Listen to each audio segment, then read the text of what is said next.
John, or Mad Jack Mytton, was born on the 30th September 1796. He was the son of another John Mytton and Sarah Harriet. His family had actually been landowners in Shropshire for over 500 years, but they moved to Halston Hall in Whittington in 1549. Halston Hall had originally been built by the Knights of St. John.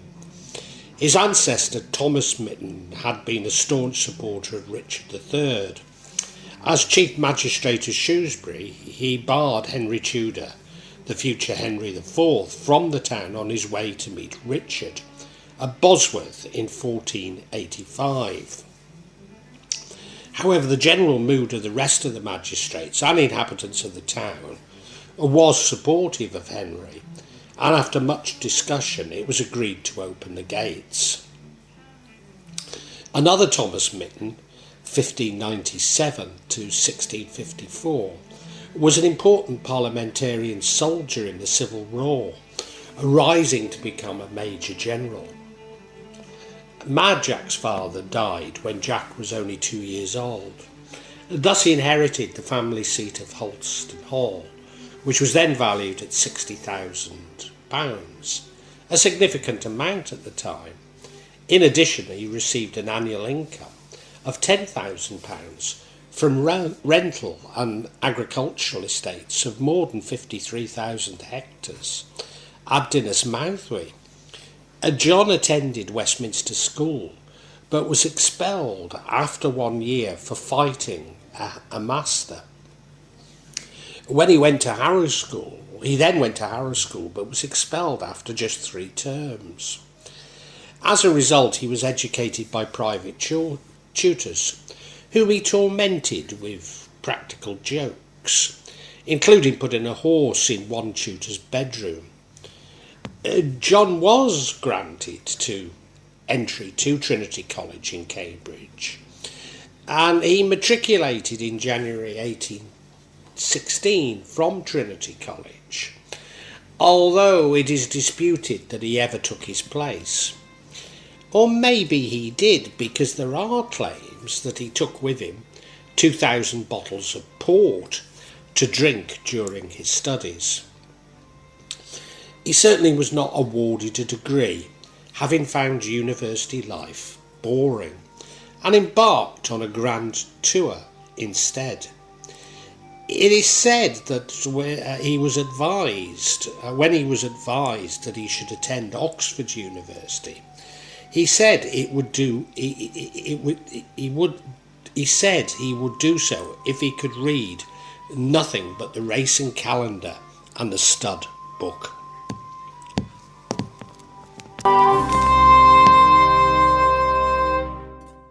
In 1812, at the age of 16, he was commissioned as captain in a local yeomanry regiment, the Ancestry Rangers, becoming the North Shropshire Yeomanry Cavalry in 1816. After John's return from the Grand Tour, he was commissioned in the regular army and joined the 7th Hussars. He spent a year with the regiment in France as a part of the army occupation after the defeat of Napoleon I. His nanny had taunted him about Napoleon being some sort of bogeyman, so undoubtedly Napoleon's defeat was a great relief. It turned out that he found military life just as boring as school and whiled away his hours gambling and drinking before finally deciding he couldn't take it anymore, quitting and going home.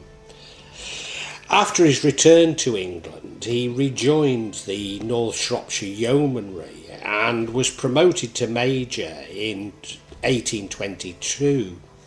He did try to buy his uncle William Owen's rank of Colonel when he left the regiment, William had left the regiment, but he was not promoted to it.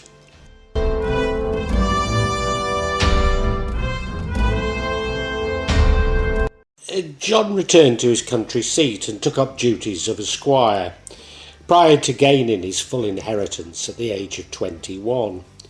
Shortly after, in 1818, he married Harriet Emma Jones, a daughter of the Baronet Sir Thomas Tywett Jones in London.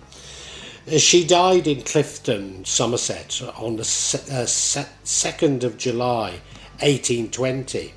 His second marriage was to Caroline Mallet Giffard from Chillington Hall in October 1821 at Brood in Staffordshire. She ran away in 1830 and they lived the rest of their life estranged.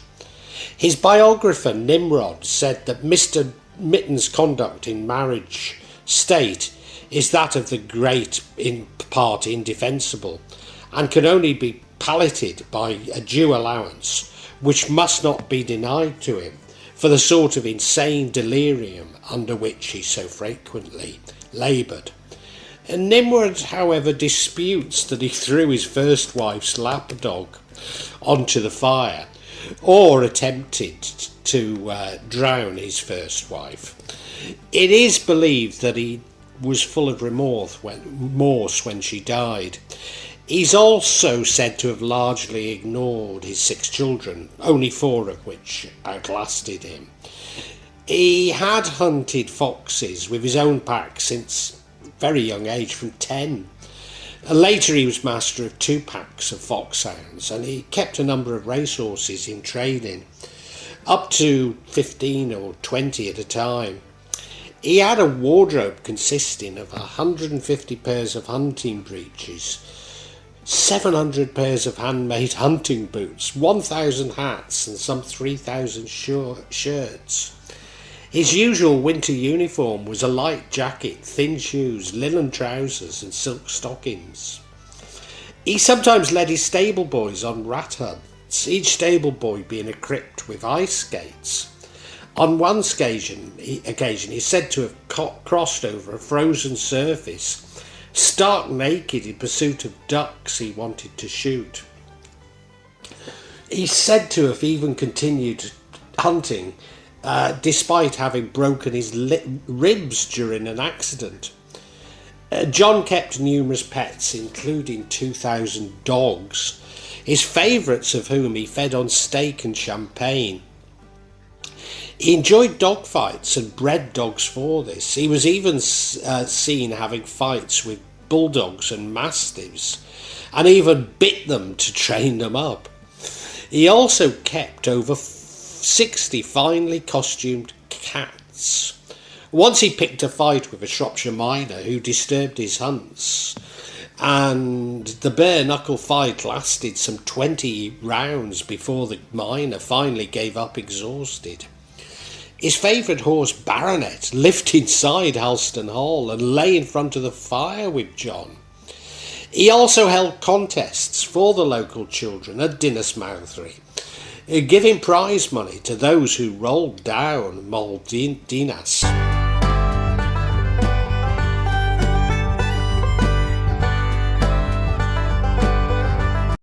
John was even-tempered and generous.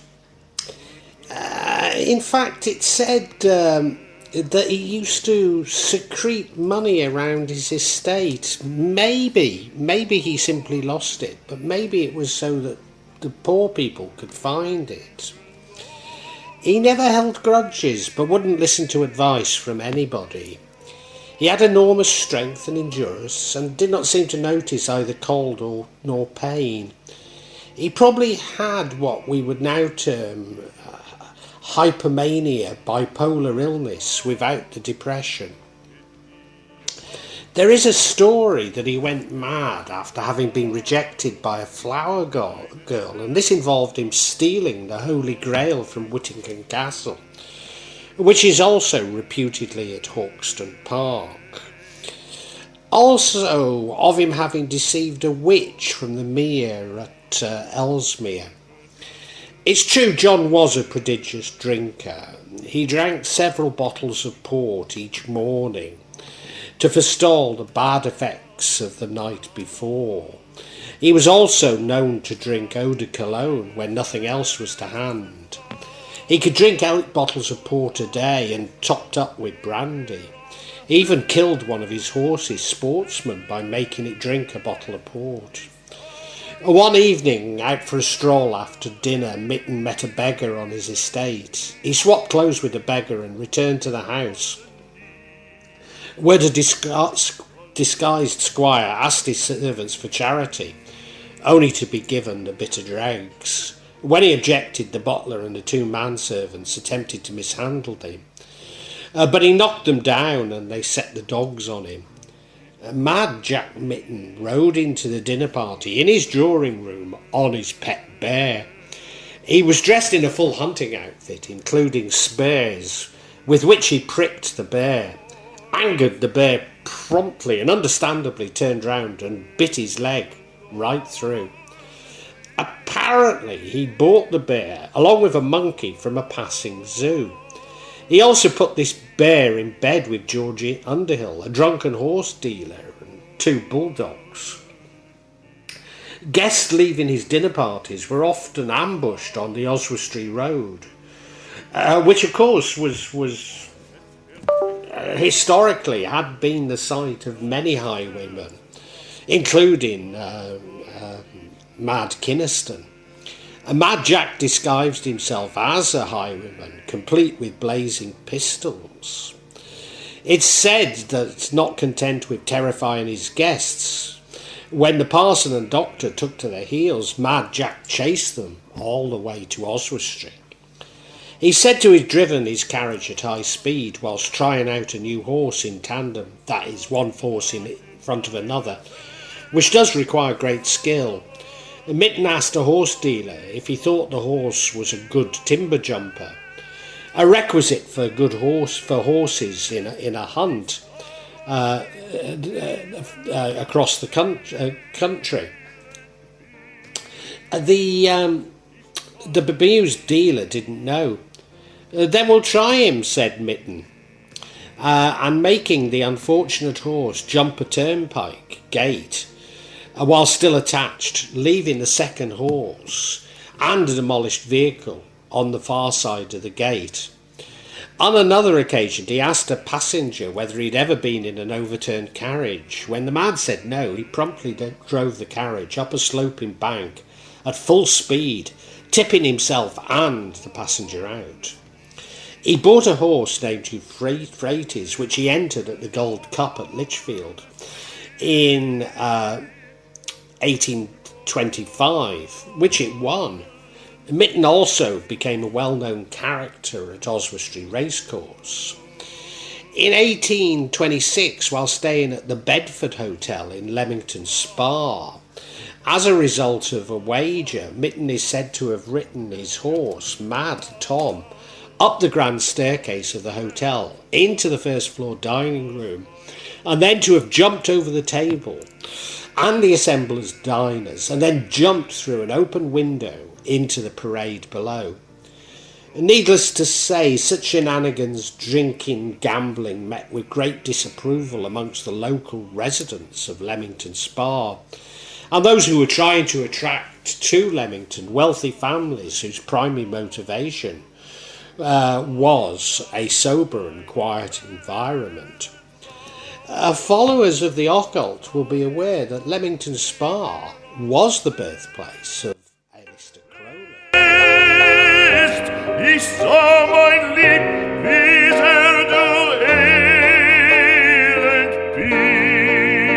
In 1819, following a family tradition, he stood for the Shrewsbury parliamentary seat as a Tory.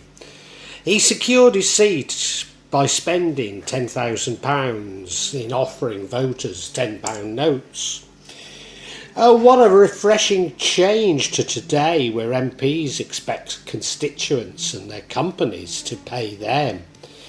He only spent 30 minutes in the House of Commons in June 1819, such honesty making him suitable for politics, and in 1820 he declined to stand at the next election. He did, however, have a change of heart in 1831, this time for one of the two Shropshire seats and as a Whig candidate. He withdrew on the fifth day of the poll and came bottom with 376 votes.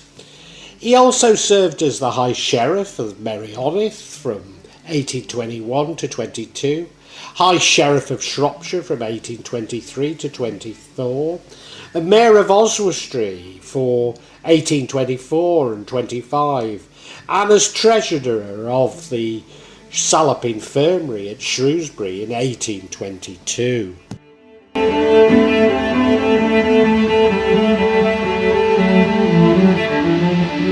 Over the course of 15 years, he managed to spend all of his inheritance, which of course was a fortune, and then fell into debt.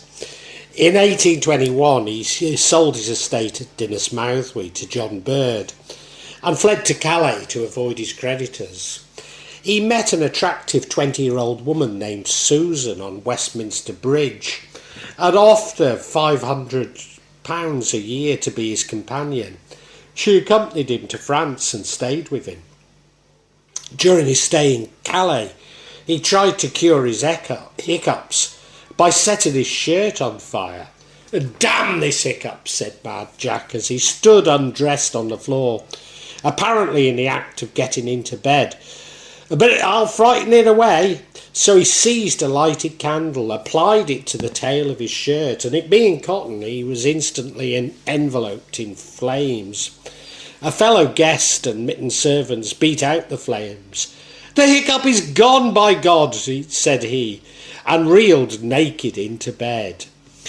In 1833, Mytton returned to England, where, still unable to pay his debts, he ended up in Southwark debtors' jail. He died there in 1834 of delirium tremens. He's buried in the vault of the private chapel at Halston on the 9th of April, supposedly with his pet bear. 3,000 people attended his funeral, almost certainly making him the most popular politician ever from Shropshire. The Mytton and Mermaid Hotel in Atcham is not only named for Mad Jack, but reputedly haunted by him. On the September the 30th, each year, which happens to be Mad Jack's birthday, his funeral procession stopped at the Mytton and Mermaids, then a coaching inn, on the way to Halston Chapel. To my surprise, at my father's funeral, I was told of a plan that he had to jointly buy the Mytton and Mermaid Hotel. He didn't, but one of the conspirators did, and fittingly drunk himself into bankruptcy. But not before furnishing the crypt bar with coffins for tables, where I do recall spending a very enjoyable evening with the beautiful Elvira from Telford.